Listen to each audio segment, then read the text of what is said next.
안녕하세요. 광명시에 살고 있는 53살 남성입니다. 저는 요양보호사 자격증을 따서 몸이 불편한 어르신들을 돌봐주는 일을 직업으로 하고 있는 사람이네요. 처음부터 이 직업을 시작한 건 아니었습니다. 젊었을 때는 키도 크고 얼굴도 반반해서 길거리 캐스팅을 당한 적이 있었고 몇 번 잡지 모델도 서본 적이 있었네요. 모델의 꿈은 아니었지만 주변에서 잘한다는 칭찬을 많이 들었던 터라 자연스럽게 모델 일을 했었던 것 같아요. 또 남들 앞에서 멋지게 포즈 잡고 사진을 찍히는 게 기분이 좋더군요. 요즘은 시대가 좋아져서 나이가 많은 모델을 시니어 모델이라고 부르던데 인터넷에서 볼 때마다 정말 멋진 모습에 넋을 놓고 볼 때가 한두 번이 아니었습니다. 과거에 모델 일을 할 때 같이 활동을 했던 주변 동기들 중에서는 활발하게 시니어 모델을 하고 있는 친구들도 덜어 있어서 최근에는 저에게도 시니어 모델 대회에 나가보라는 연락이 왔었네요. 마음은 굴뚝 같았지만 지금의 제 상황으로는 이런 일은 사치일 뿐이라 단박에 거절하고 말았습니다.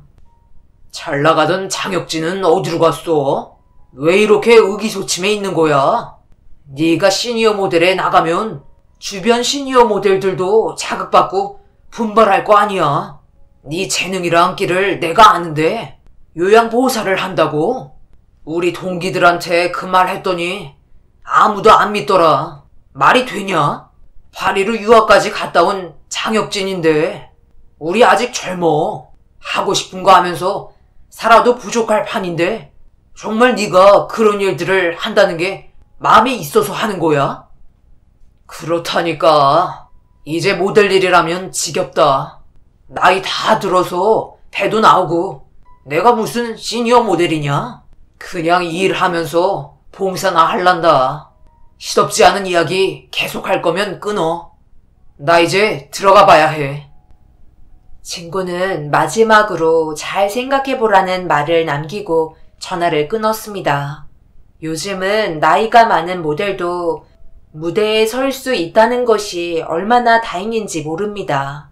지금도 마음은 이팔 청춘이고 뭐든 잘 해낼 수 있고 제2의 인생을 다시 펼쳐보고 싶은 마음이 너무 간절하지만 요양보호사 일을 하지 않으면 안 됐기에 좋아하는 모델 일보다 이 일을 선택했죠. 이 일을 시작하기 전에 많은 고민 끝에 요양보호사 자격증을 땄고 나이 드신 어르신들을 돌보는 일을 하고 있네요. 지금부터는 제가 요양보호사를 할 수밖에 없는 사연에 대해서 이야기를 해볼까 합니다. 어디서부터 제 이야기를 써내려가야 할지 긴장이 되지만 들어봐 주시고 많은 조언과 질타를 달게 받겠습니다. 10년 전에 저에게는 형이 한 명 있었습니다. 저와 3살 차이가 난 형은 항상 의젓하고 늘 씩씩했기 때문에 제가 본받고 싶었던 동경의 대상이었죠. 저희 형제는 어릴 적 부모님의 이혼으로 할머니 손에서 자라면서 고등학교 때 잠깐 아버지와 6개월 정도 살아봤던 게 전부였습니다. 형은 어린 나이였지만 저희 형제를 키워주신 할머니를 무척 아꼈어요. 항상 입버릇처럼 우리는 부모님이 없으니까 할머니한테 효도해야 한다고 했죠. 중학교 시절의 하루는 아무도 없는 집에 달랑 저와 친구가 놀고 있는데 누군가 문을 두드리는 소리가 났고 나가보니 엄마였습니다. 너무 놀라서 엄마를 보자마자 안았던 기억이 나네요.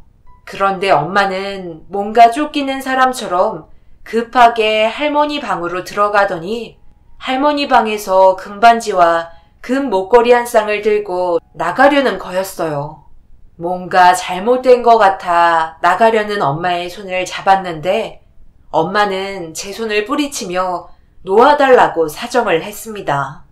이렇게 엄마를 놓으면 영원히 끝일 것 같아 절대 놓아주지 않으려고 안간힘을 쓰고 있는데 갑자기 엄마가 저를 안아주면서 미안하다고 엄마 없이도 앞으로 멋지게 잘 자라라는 말을 하면서 손에 힘을 꽉 준 제 팔을 조심히 떼고 미안하다는 말을 남긴 채 집을 뛰쳐나갔네요. 넋놓고 엄마의 뒷모습을 바라보고 한참을 펑펑 울었습니다. 그날 밤 할머니에게 차마 모든 걸 말할 수 없어서 입을 꾹 닫고 울기만 했더니 할머니는 우는 저를 다그치기 시작했어요. 또 도둑이 가져간 거라는 제 말을 믿지 않으셨죠. 혁진이는 끝까지 누가 할머니 금에 손댔는지 말 안 하겠다는 거지? 이래서 내가 너희들 안 맞겠다고 한 거다. 귀하게 키워주면 뭐하니? 어차피 할미보다는 나준 엄마한테 쪼르륵 할 거면서 내가 무슨 복에 너희들을 맡아서 이 고생인지 모르겠다. 짐승도 은혜는 갚을 줄 알아 이놈들아. 보기 싫으니까 방으로 들어가라. 그때 처음으로 할머니는 저희 형제에게 실망을 했다며 언성을 높이셨고 나중에 형에게만 엄마가 와서 가져갔다고 터놓았어요. 그때 형은 왜 할머니한테 사실대로 말하지 않았냐고 물었는데 저는 엄마가 미웠지만 할머니가 엄마를 미워하는 건 더 싫어서 말하지 않았다고 했습니다. 엄마는 아버지의 외도로 인해 이혼을 요구했고 처음에는 저희 형제를 다 데려가겠다고 했지만 여자 혼자서 두 사내 아이를 감당하기는 엄마 힘으로는 벅찼던 것 같았는지 결국 저희를 할머니 댁에 살게 했습니다. 어린 나이였지만 엄마의 잘못은 할머니의 금을 훔친 것 말고는 없었고 한 푼도 없이 이혼을 한 엄마의 선택이 어쩔 수 없었다는 걸 그 나이였지만 알았던 것 같아요. 형은 앞으로도 할머니한테 말하지 말라고 하면서 이 일을 알게 되면 할머니는 쓰러질지도 모른다고 여러 번 이야기했네요. 그날부터 형은 학교는 뒷전이고 돈을 벌기 위해 매일 알바를 했는데 그런 모습의 형이 너무나 안쓰러웠습니다. 할머니는 점점 아픈 곳이 많아지셨고 저희를 위해 일을 나가시다 다리를 접지르는 바람에 한동안은 거동도 힘들었던 적이 있었습니다. 형은 아픈 할머니를 위해 대신 돈을 벌어야 해서 가장의 역할을 했네요. 열심히 살려는 형을 보면서 저도 형처럼 할머니께 효도하며 살겠다고 다짐을 한 적이 있었습니다. 그리고 형은 20살이 되자 돈을 벌기 위해 지방으로 내려가겠다며 저에게 통보를 했고 몇 년을 형이 없는 삶을 살아야 한다는 게 믿겨지지가 않았어요. 형은 친구의 아빠가 포크레인 운전 기술을 가르쳐 주겠다 해서 1년 정도 지방에서 기술을 배우고 오겠다고 했습니다. 저는 절대 안 된다고 형을 말렸지만 이미 마음을 굳힌 것 같았어요. 그동안 형이 있어서 잘 버틸 수 있었는데 할머니와 단둘이 지낼 자신이 없었네요. 형은 일부러 저에게 더 모질게 대했고 그렇게 지방으로 내려가게 되었죠. 그때부터 저는 자꾸 삐딱하게 밖으로 나돌게 됐습니다. 할머니도 연세가 많이 있으셔서 반항기 넘치는 저를 감당하시기 힘들어 하셨네요. 그러다 친구들과 밤늦게까지 놀고 집을 못 들어간 적이 있었습니다. 다음날 늦은 오후가 돼서야 집에 들어갔는데 마당으로 마중 나와야 할 할머니를 아무리 불러도 대답이 없어서 집 안에 들어가서 할머니를 찾는데 거실 한가운데 쓰러져 있는 할머니를 발견하게 되었어요. 당장 구조대에 신고를 했고 구조대가 와서 할머니의 상태를 보고 이미 세상을 떠났다고 이야기해 주더군요. 그날 바로 형에게 전화를 하자 형은 아침 일찍 집으로 왔습니다. 그렇게 슬프게 우는 형의 모습은 처음 봤고 형에게 무릎을 꿇고 잘못했다며 빌었는데 형은 분노에 차서 처음으로 제 멱살을 잡고 말았네요. 도대체 할머니가 이렇게 될 때까지 너 어디서 뭐 한 거야? 내가 말했잖아. 할머니 요즘 몸 많이 안 좋은 것 같으니까 옆에서 잘 간호하라고. 그런데 상황을 이렇게 만들어? 또 친구들이랑 놀고 집에 안 들어왔지? 안 봐도 뻔하다. 네가 옆에만 있었어도 할머니는 살 수 있었어. 이렇게 된 건 다 네 탓이야. 너만 집에 있었어도 이렇게 되진 않았을 텐데. 내가 어제 집에 못 들어온 건 정말 잘못한 건데 그렇다고 할머니가 이렇게 되신 걸 내 탓으로 돌리지 마. 내가 형 지방에 가지 말라고 그랬잖아. 형이 더 무책임한 거 알아? 돈을 벌기 위해서 그랬다지만 형은 그냥 이 집에서 해방되고 싶었던 거잖아. 자유롭게 살고 싶었던 거 아니야? 형이야말로 좀 솔직해져봐. 1년만 다녀온다고 해놓고 몇 년을 지방에서 일하면서 돈만 붙여주면 다야? 그래놓고 나보고 할머니 옆에 없었다고? 형 탓도 있는 거야. 왜 나한테만 그러는데? 형만 내 옆에 있었어도 이렇게까지 안 됐어. 그리고 이제 나도 20살인데 어린애 취급하지 마. 그래, 혁진이 네 말이 맞아. 모든 게 다 내 탓인데 괜히 분을 못 참고 너한테 화를 낸 것 같아. 나보다 혼자서 할머니를 봤을 네가 더 힘들었을 텐데 미안하다.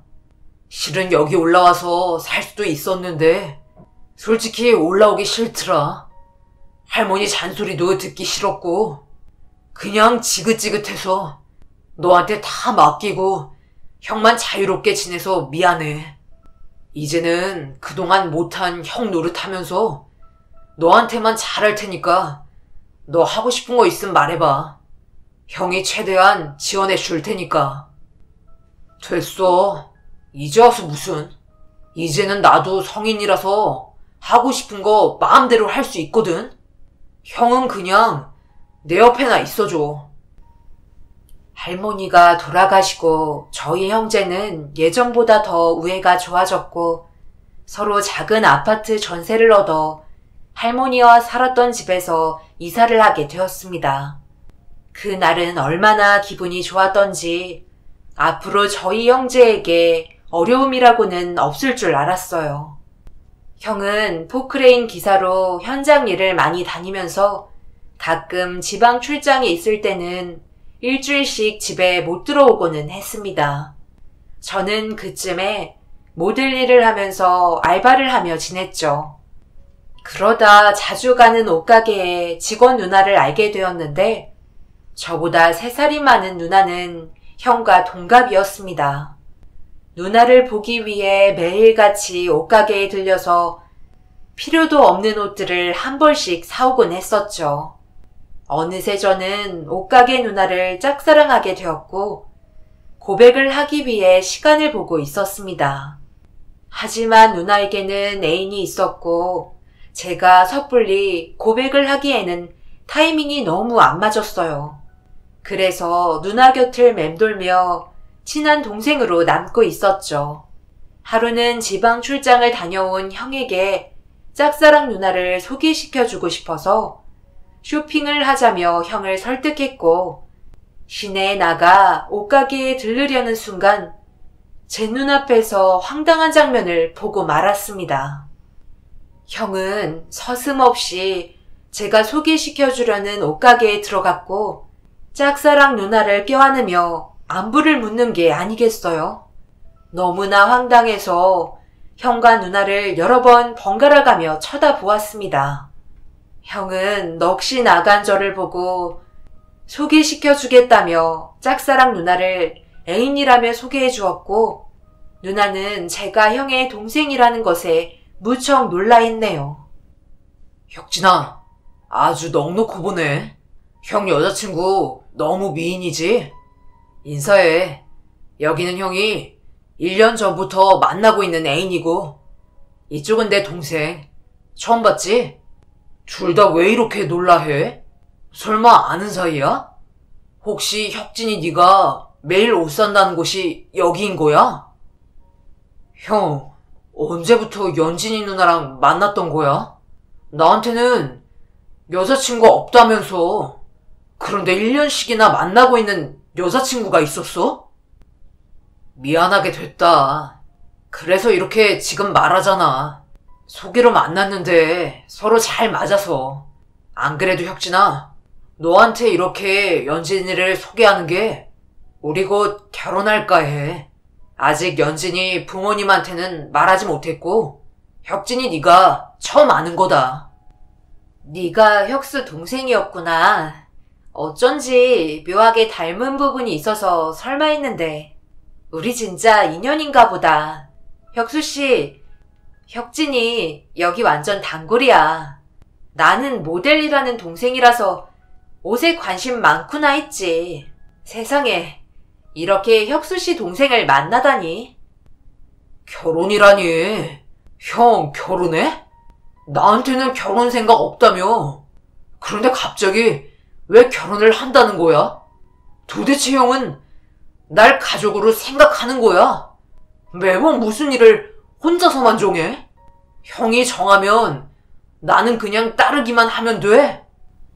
그때를 생각하면 정말 말도 안 되는 일로 형에게 화를 냈던 것 같아요. 형이 결혼을 하는 게 제가 화낼 일은 아닌데 말이죠. 형은 이유 없이 화내는 저를 이해할 수 없어 했고 형과 연진 누나의 상견례는 일사천리로 진행되었네요. 드디어 상견례 당일이 왔고 저와 형은 난생 처음 정장을 빼입고 약속 장소로 나갔습니다. 상견례에 앉아있는 연진 누나 역시 그동안 봐왔던 모습과 다르게 예쁘게 하고 저희를 기다리고 있었네요. 마음 같아서는 결혼을 반대하고 깽판을 치고 싶었었죠. 아무리 형이라지만 제가 만날 수 없는 여자라면 형도 만나지 않았으면 했어요. 단지 먼저 연진 누나를 만났을 뿐 형이 누나를 사랑하는 마음보다 제가 더 깊다고 확신했습니다. 그래서 더 형에게 가는 연진 누나를 볼 수 없었죠.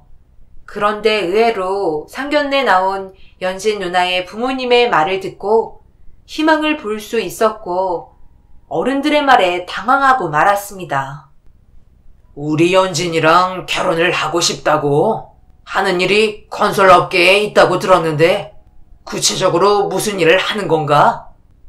중장비 기사입니다. 어릴 때부터 일을 해와서 꽤 모아둔 돈도 있고요. 연진이 힘들게 하지 않을 자신이 있습니다. 말은 쉽지. 막노동 아니야?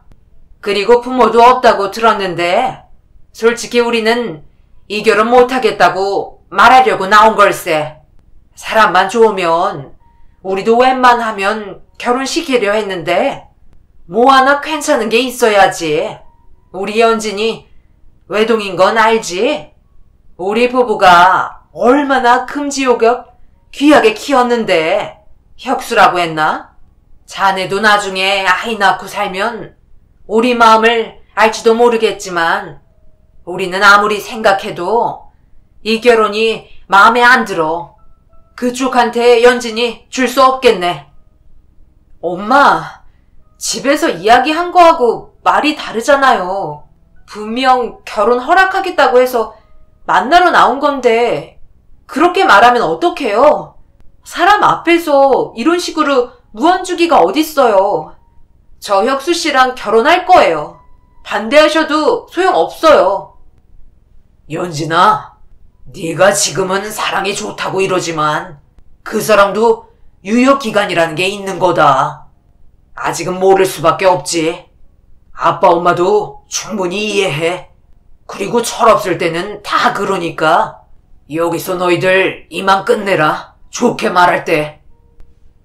아버님, 제가 싫으신 이유가 부모 없는 것과 직업이 별로라서 그런 건가요? 부모님 없는 건 두 분이 어릴 적에 이혼을 하셔서 연락이 끊어진 상태고요. 현재는 제가 백방으로 수소문해서 부모님을 찾고 있습니다. 직업은 마음에 안 드시겠지만 올해부터 제가 연봉도 확 오르고요.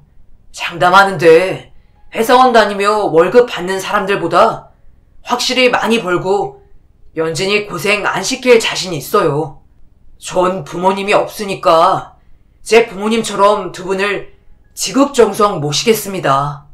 한 번만 저 믿고 이 결혼 허락해 주세요. 연진이와 정말 행복하게 살 자신이 있어요. 정말입니다. 믿어주세요. 형은 안 되겠는지 말이 끝나기 무섭게 무릎을 꿇으며 예비 처가 식구들에게 간절함을 보였고, 뒤이어 연진이 누나도 부모님 앞에 무릎을 꿇더군요. 그 모습을 보는데 속이 먹먹하며 답답해서 그 자리를 박차고 나왔습니다. 나중에 형과 연진 누나가 왜 그랬냐며 다그치자 저는 아무 말 없이 먼 하늘만 바라보았네요. 두 사람의 사이가 더 단단해질수록 알 수 없는 반항과 분노가 제 마음속에 들어왔습니다. 아무리 옳게 생각하고 마음을 다잡으려고 해도 좀처럼 쉽지가 않았네요. 남들한테 이런 고민을 터놓을 수도 없는 노릇이고 마음대로 되지 않는 제 마음이 저도 미치도록 싫었습니다. 형은 예비 처가에 선물 공세와 용돈을 드리며 여러 방법으로 아들 노릇을 한 결과 예비 처가는 마음의 문을 열었고 형과 연진 누나는 끝내 결혼 승낙을 받고 말더군요. 결혼이 한 달 정도 남았을 때 저의 반발심은 극에 달했는데 하루는 친구들과 술자리를 갖고 난 후 형과 연진 누나가 살 신혼집에 쳐들어가고 말았습니다. 결혼 전에 이미 두 사람은 신혼집을 구해서 같이 살고 있었네요. 인사불성이 된 저를 본 형과 연진 누나는 집 안으로 들였고 따뜻하게 맞아주었습니다. 그런 모습을 보는 것까지도 저에게는 너무 힘들었어요. 결국 형과 연진 누나에게 해서는 안 될 말을 하자 두 사람은 생각지도 못한 저의 말에 놀라 입을 다물지 못하더군요. 도대체 무슨 일인데 이렇게 인사불성이 돼서 온 거야? 너 요즘 모델 일이 잘 안 돼? 체중 관리한다면서 잘 먹지도 않더니? 도대체 형은 그런 집에 왜 장가를 가겠다는 거야? 우리 부모 없다고 무시하고 형 직업 볼 것 없다며 쳐다보지도 않았던 집안인데 형이 용돈 주고 선물 공세하니까 그새 마음 변해서는 결혼 승낙한 것 봐봐. 형은 장가 가는 게 아니라 그 집 먹여 살리려고 들어가는 거야. 가서 구박받을 게 훤히 보이는구만. 그렇게까지 해서라도 연진 누나랑 결혼하고 싶어? 너 지금 연진이도 있는데 그게 무슨 말이야. 취했으면 곱게 취해. 빈방 내줄 테니까 조용히 자고 가라. 한 번만 더 말했다가는 가만 안 둬. 그동안 우리한테 쌀쌀맞게 굴었던 게 그런 생각을 하고 있었던 거냐? 연진이 누나도 그래. 왜 우리 형 같은 사람이랑 결혼하려고 그래? 우리 형 볼 것도 없잖아. 누나 같은 사람이면 더 좋은 직장에 좋은 가정 환경에서 자란 사람 만날 수 있잖아. 왜 우리 형을 만나서 날 힘들게 하느냐 말이야. 두 사람 너무 이기적이라고 생각 안 해? 내가 누구 때문에 이렇게 힘든데 태평하게 결혼을 한다니. 혁진아, 네가 도대체 뭐 때문에 이렇게 우리한테 화가 나 있는지 모르겠는데 우리 결혼 축하해주면 안 되겠니? 앞으로 형수 노릇 잘할게. 우리가 안 볼 사이도 아니고 이렇게 얼굴 붉히면서 어떻게 살아. 우리 잘 지내보자. 더 이상의 말들은 서로에게 의미가 없어 그 자리에서 잠이 들고 말았습니다. 그렇게 형과 연진 누나는 결혼식을 올렸고 3년 정도 결혼 생활을 잘 꾸려온 형에게 사고가 일어나고 말았어요. 갑작스런 형의 교통사고로 형은 허리에 큰 수술을 해야 했고, 갑자기 불편해진 몸 때문인지 형은 사는 의욕을 잃게 되었네요. 연진 누나도 달라진 형의 모습에 쉽게 마음을 열지 못했습니다. 둘은 잦은 싸움으로 힘들어하면서 서로 언성을 높여가며 싸우기도 했네요. 형은 더 이상 중장비 기사를 할 수 없게 되자 날이 갈수록 세상 살기가 힘들다며 한탄을 하기 시작했습니다.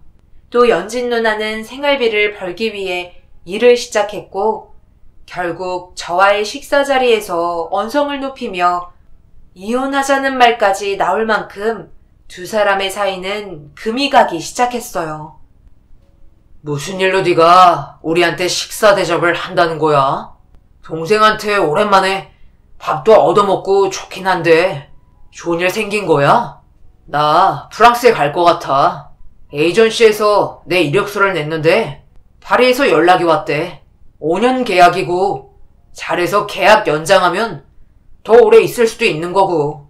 형하고 형수만 두고 가서 그렇긴 한데 나한테 또 언제 이런 기회가 오겠어. 앞으로 3주 있다가 떠날 거야. 그 전에 자주 얼굴 보면서 이런 자리 갖자. 내가 내는 거니까 마음껏 먹어. 세상에, 너무 좋겠다. 파리라니. 내가 정말 가고 싶었던 나라인데. 혁진이 너 능력 좋다. 거기 가서 일도 하고 여행도 할 수 있는 거 아니야? 너무 부럽다. 나도 따라가고 싶을 정도인데? 이러다 너 대스타 되는 거 아닌지 몰라. 파리에 가기 전 매일같이 형과 형수의 집에 가서 함께 시간을 보냈고, 잠시 헤어질 준비를 하는데 잊고 있었던 형수에 대한 마음이 다시 일어나기 시작했습니다. 다 잊었다고 생각했는데 매일 형수와 함께 있다 보니 제 감정은 다시 형수를 향해 움직였고, 3주라는 시간이 3년같이 길게만 느껴졌네요. 하루는 형이 친구들과 모임을 갖는다며 형수와 저녁 식사를 단둘이 할 기회가 생겼는데, 마지막 기회 같아서 근사한 레스토랑을 예약해 형수와 식사를 했습니다. 그런데 놀랍게도 형수 입에서 충격적인 말이 나왔고, 믿을 수 없는 일이 그때부터 일어났으며 저는 바빠지기 시작했네요.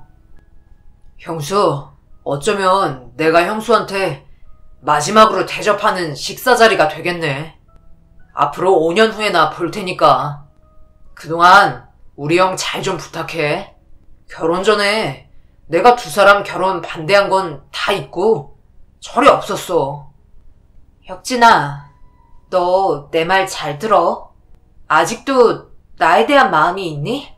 실은 예전에 네가 술에 취해서 우리 집에서 잔 날 네가 하는 소리 다 듣고 말았어. 빈 방이라서 혹시 너 추울까봐 이불 갖다 주려고 방에 들어갔는데 네가 한 잠꼬대를 들었어. 언제부터 나를 좋아했던 거야? 내가 옷가게에서 일했을 때부터였던 거야? 왜 말하지 않았니? 결혼 전에라도 네 마음을 알았더라면 얼마나 좋아. 그랬더라면 이렇게 멀리 돌아오지 않았잖아. 무슨 말이야? 멀리 돌아오지 않았다니. 누나는 형을 좋아했잖아. 이제 와서 왜 그러는 건데? 그만해. 네가 어떻게 생각할지 모르겠지만 나 옷가게에서 일하고 있을 때 너도 마음에 두고 있었어. 그런데 그때는 내가 혁수 씨랑 연인 관계였고, 나이 많은 내가 널 좋다고 해봤자 뻔하잖아. 네가 날 좋아해줄 일도 없고. 무언가 묵직한 게 심장에 쿵 내려앉는 기분이었습니다. 그동안 저 혼자만 짝사랑해온 줄만 알았는데 형수도 저를 마음에 두고 있었다니, 저와 형수는 형 몰래 해서는 안 될 짓을 하게 되었고, 형수는 짐을 싸서 저와 파리행을 택했습니다. 저 역시 그 당시에는 형보다는 형수의 마음을 확인한 게 더 기뻐서 제 마음이 하고 싶은 대로 하게 내버려 뒀네요. 형수와 저는 파리에서 행복한 시간을 보냈습니다. 남들에게는 욕 얻어먹을 수밖에 없는 사랑의 도피였지만 저희 두 사람은 어느 때보다 행복했었어요. 하지만 사랑은 얻었지만 모델 일로서는 별 성과를 낼 수 없게 되자 결국 재계약을 하지 못하고 한국으로 돌아갈 수밖에 없는 상황이 되었고 선뜻 한국으로 갈 용기가 나지 않았어요. 파리에 있는 동안 친구를 통해 형의 소식을 전해 들을 수 있었는데 형은 한동안 형수를 찾아다니느라 애를 썼지만 이내 포기하고 택시 운전사 일을 하며 지내고 있다고 했네요. 한국에 돌아가면 형수는 형에게 이혼 서류를 내겠다고 했고 저와의 관계를 밝히기로 했습니다. 형수의 각오에 저도 힘을 얻어 저희 둘은 형을 드디어 만나게 되었죠. 당신한테는 해서는 안 될 짓 맞아.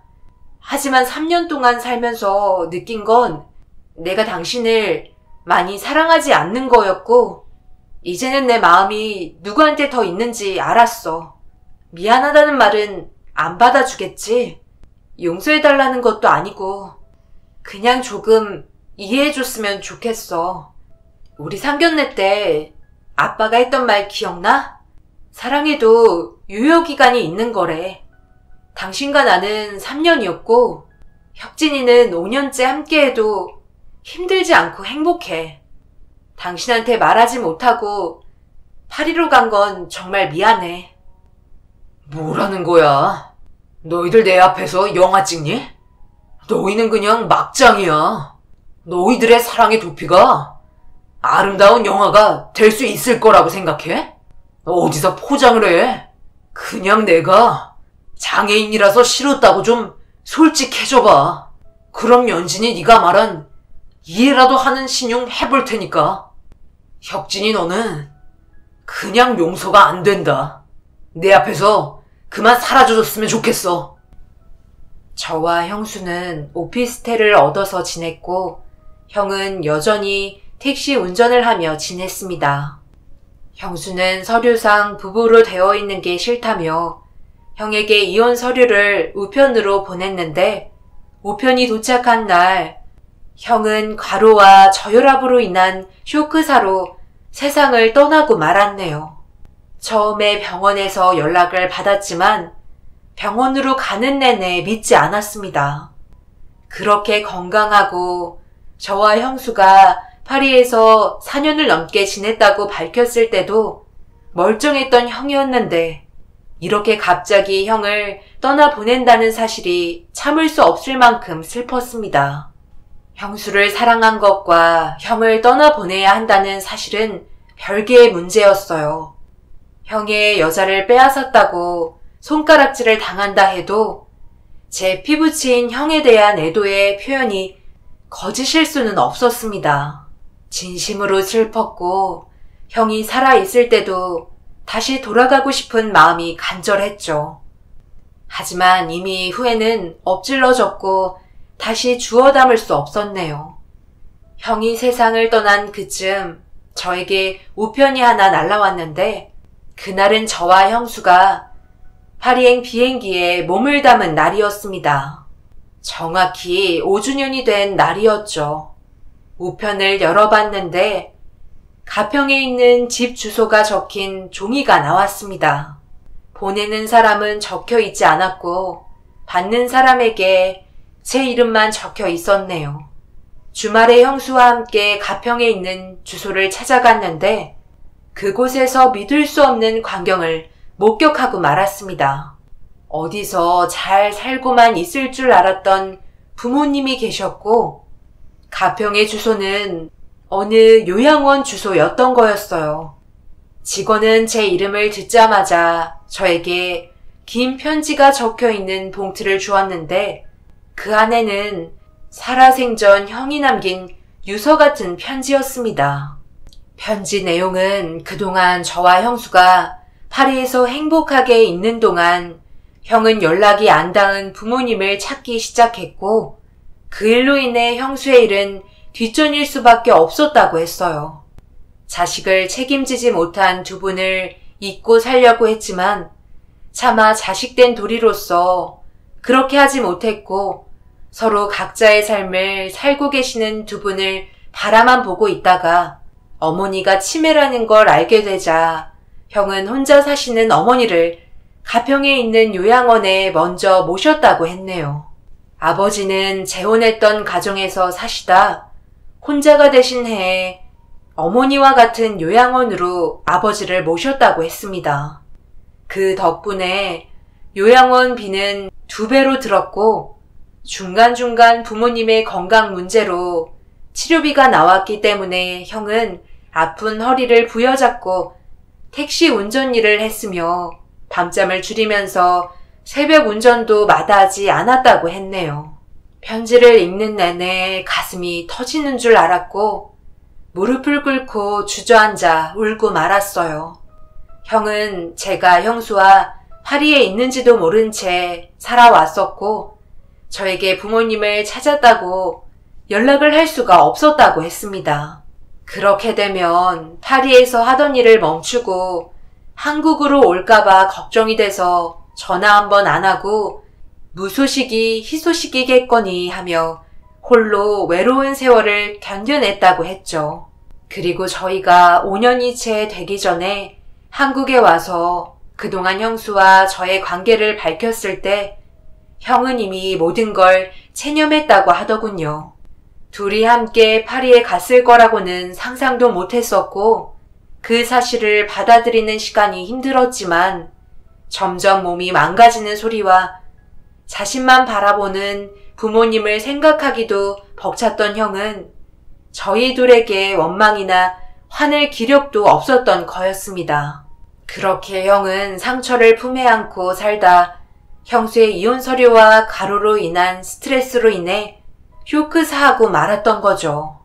이 편지의 작성 날짜를 보니 저와 형수가 한국에 온 뒤로 체념하며 써내려간 편지더군요. 형의 편지에는 앞으로 무슨 일이 생길지 모를 일에 대한 대비를 걱정하며 저에게 부모님을 부탁한다며 마쳤습니다. 형의 편지를 받고 부모님을 찾아뵙는데 어릴 적 제 기억 그대로의 부모님이 눈앞에 있었습니다. 두 분의 얼굴에 주름만 가득하셨지 어린아이 같은 천진난만한 미소로 저를 바라보고 있었네요. 저는 정신을 차리고 두 분을 위해 일을 해야 했고 모델로서 여러 제안이 들어왔지만 모두 거절하고 말았습니다. 그리고 형이 하던 택시 운전기사를 하며 생계를 유지하면서 부모님이 모두 치매 판정을 받으셔서 요양비가 2배로 들자 결국 요양보호사 자격증까지 따서 부모님을 직접 모시면서 가족 요양을 하게 되었습니다. 함께 사는 형수는 불만이 날이 갈수록 쌓여만 갔고 결국 처음으로 언성을 높이며 다투고 말았네요.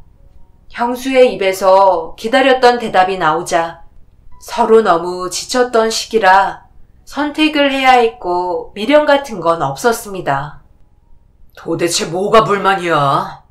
이런 일 각오했잖아. 그래도 나랑 같이 살겠다면서. 그런데 이제 와서 우리 부모님 탓을 해? 왜 모델 일 제안 온 걸 다 거절하는지 도저히 모르겠어.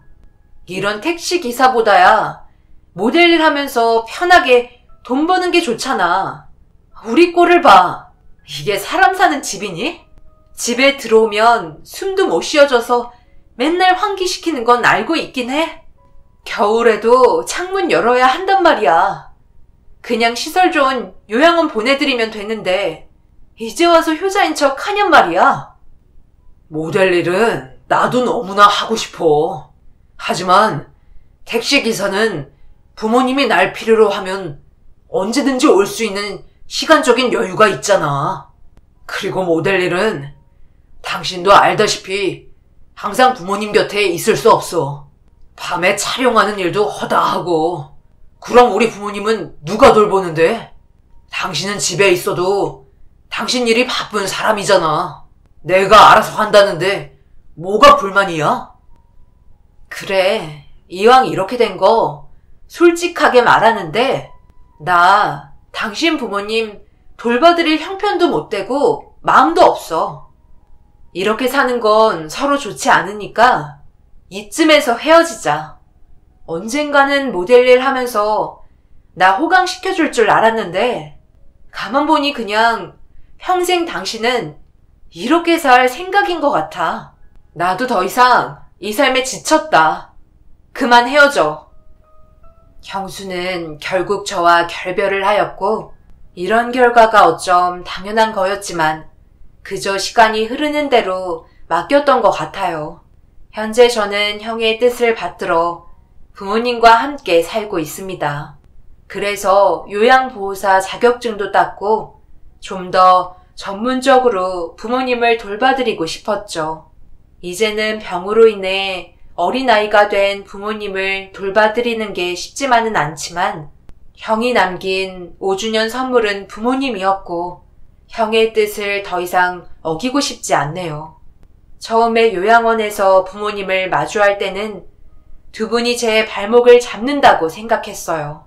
한창 모델로서 성장할 수 있는 저에게 갑자기 나타나 제 도움이 절실했던 부모님을 보자 두 분을 위해 남은 인생을 효도하며 살기로 마음먹었고 그게 형에 대한 잘못을 구하는 일 같았습니다.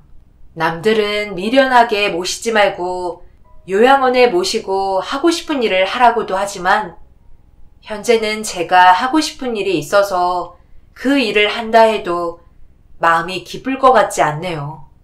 언젠간 기회가 되면 시니어 모델에 도전을 해볼 수 있겠지만 지금은 제 곁에서 힘 닿는 데까지 부모님을 모시고 싶습니다. 여러분은 저처럼 후회할 선택을 하시지 않았으면 좋겠다는 마음으로 사연을 조심스럽게 남깁니다. 하고 싶은 일이 있다면 용기를 가지고 도전해 보세요. 긴 사연 들어주셔서 감사합니다.